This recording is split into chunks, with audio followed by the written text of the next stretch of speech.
नमस्कार, राधे राधे। एस्ट्रो वरदान चैनल पर आप सभी लोगों का स्वागत है। आइए आज हम बात करते हैं धन योग के बारे में। यह एक काल पुरुष की कुंडली है जिसमें कि मेष लगन से यह शुरू होता है और आपकी यहाँ पर कोई भी राशि हो सकती है। जैसे ये मेष लगन है, वृषभ भी हो सकता है, मिथुन भी हो सकता है, कर्क भी हो सकता है, सिंह। तो यहाँ पर 5 नंबर आपका अगर आ जाता है तो ये आपका सिंह लगन हो जाता है। तो ये आपका सिंह लगन हो जाता है और वैसे ये मेष लगन की कुंडली है। तो अगर हम इसमें देखें तो धन योग जो होता है, धन भाव का धन आपका भाव जो है आपका ये धन भाव है और ये आपका जो है ये लाभ भाव है। आपके जो त्रिकोण के स्वामी है जो कि आपके लक्ष्मी स्थान भी बोलते हैं। और अगर हम देखें तो आपका जो धन का जो केंद्र होता है, यानी कि अगर हम केंद्र की बात करें तो आपका ये एक दो तीन चार ये एक दो तीन चार ये और एक दो तीन चार ये, यानी कि ये धन के जो है ये केंद्र स्थान है। तो आपका जो कुंडली का जो धन योग है आपका, जब इनका संबंध आपस में बन जाता है तो भी आपका धन योग बनता है। अगर हम बात करें तो जैसे कि इस मेष लगन की कुंडली की अगर हम बात करते हैं तो यहाँ पर धन भाव के स्वामी शुक्र हो जाते हैं और लाभ भाव के स्वामी शनि हो जाते हैं। यानी कि अगर कुंडली में शनि प्लस शुक्र का संबंध हो जाता है तो यह आपका धन योग बन जाता है। या अगर हम बात करें कि धन भाव का स्वामी का संबंध अगर पंचम भाव से हो जाए तो यहाँ पे अगर धन भाव का स्वामी शुक्र है, शुक्र का की युति सूर्य के साथ हो जाती है तो भी आपका ये एक धन योग बन जाता है। या अगर हम देखें कि धन भाव का स्वामी का संबंध अगर भाग्य से हो जाता है, यानी कि आपको भाग्य से धन की प्राप्ति होना। अगर हम यहाँ पे बात करें तो शुक्र धन भाव के स्वामी है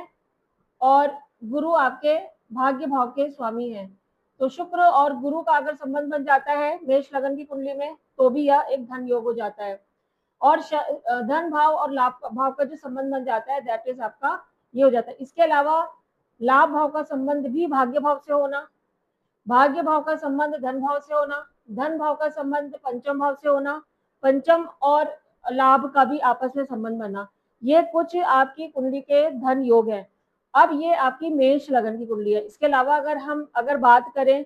वृषभ लगन की तो वृषभ लगन में हम आपका अगर देखते हैं तो यहाँ 2 नंबर से शुरू होगा, यहाँ 3 आएगा, यहाँ 4 आएगा, यहाँ 5 आएगा, यहाँ 6 आएगा, यहाँ 7 आएगा, यहाँ 8 आएगा, यहाँ 9 आएगा, यहाँ 10 आएगा, यहाँ 11 आएगा, यहाँ 12 आएगा और यहाँ 1 आएगा। अगर हम वृषभ लगन की बात करें तो यानी कि अगर मिथुन आपका यहाँ पे धन भाव में मिथुन राशि आती है तो मिथुन राशि और यहाँ पे भी आपका मिथुन मतलब बुध की राशि आती है। अगर बुध का संबंध शनि से बन जाए,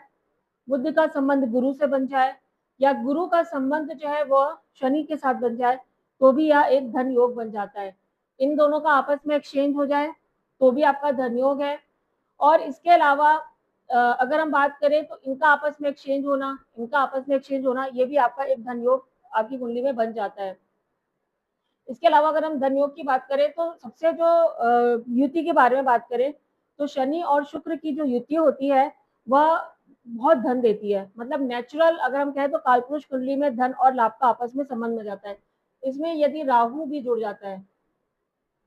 तो भी यह राहु उस चीज को एक्सटेंड कर देता है, बहुत ज्यादा बढ़ा देता है। यानी कि शुक्र और राहु की जो युति होती है वो बहुत धन देने वाली युति मानी गई है। शनि शुक्र की युति भी धन। अब यहाँ पे शनि शुक्र और राहु का संबंध धन के दृष्टिकोण से तो अच्छा है, लेकिन यहाँ पर कुछ अगर हम देखें तो लिविंग सिग्निफिकेशन के लिए यहाँ पे कुछ प्रॉब्लम भी कर सकता है। इसके अलावा अगर हम बात करें तो अष्टम भाव जो होता है वह आकस्मिक धन प्राप्ति का होता है। यानी कि आपको यहाँ से आकस्मिक रूप से धन प्राप्ति होना, जैसे लॉटरी, सट्टा, शेयर मार्केट या पैतृक संपत्ति या पैतृक विरासत के रूप में भी धन प्राप्ति होती है, क्योंकि यह धन का केंद्र है। तो ऐसे अगर धन का संबंध अष्टम भाव से भी बन रहा है तो भी यहाँ पे जो है आपको पैतृक संपत्ति के रूप में या आपको अचानक से धन प्राप्ति होना ऐसा भी होता है। तो अष्टम भाव इनका एक ये जो संबंध है यह शेयर मार्केट के लिए बहुत इम्पोर्टेंट मतलब क्योंकि आपका ये अगर हम देखें तो ये आपका शॉर्ट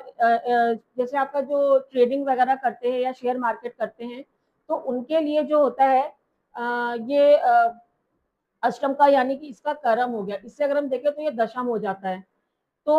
जो शेयर मार्केट है सट्टा या इन सब चीजों में इन्वेस्ट करते हैं तो उनके लिए इन भावों का संबंध होना बहुत जरूरी होता है इनका जिसका संबंध इन ऐसे बनता है तो वो शेयर मार्केट में बहुत अच्छा करते हैं यानी उनको बहुत ज्यादा उसमें उन्नति करते हैं इसके अलावा यदि हम बात करें तो धन के कारक जो होते हैं वह शुक्र और गुरु होते हैं ये धन के कारक है और इवन चंद्रमा भी को भी लिक्विड मनी कहा जाता है मतलब जो आपका पैसा कैश के रूप में होता है दैट इज आपका चंद्रमा और गुरु और शुक्र क्योंकि शुक्र यहाँ नेचुरल धन भाव के कारक होते हैं और गुरु इस भाव के कारक होते हैं नेचुरल धन भाव के स्वामी शुक्र होते हैं और गुरु जो होते हैं वह इस भाव के कारक होते हैं यदि आपकी कुंडली में इनका भी संबंध अगर बन रहा होता है शुक्र और गुरु का संबंध या शुक्र और गुरु केंद्र में है या इन भावों के स्वामी किसी शुभ स्थानों में है तो भी आपका धन योग बनता है इसके अलावा अगर हम कहें तो यह एक विष्णु स्थान है और ये आपका जो है इसको हम लक्ष्मी का स्थान बोलते हैं तो केंद्र जिसको अगर हम कहते हैं कि अगर केंद्र का संबंध त्रिकोण के स्वामी के साथ बनता है या त्रिकोण के स्वामी का संबंध केंद्र से बनता है तो भी यह एक अगर देखें तो अच्छा रहता है इसको हम केंद्र त्रिकोण राजयोग भी कहते हैं तो आपकी कुंडली में चाहे यहाँ पे कोई सा भी लगन बनता है आपके यहाँ पे कोई सी भी राशि होती है लेकिन भाव आपके यही इम्पोर्टेंट होते हैं ये चार तो है ही है और ये धन का केंद्र होने की वजह से आपका अष्टम भाव क्योंकि ये भी आकस्मिक धन देता है सडन देता है तो ये भी बहुत महत्वपूर्ण हो जाता है तो ये लेकिन ये बहुत रहस्य भरा स्थान होता है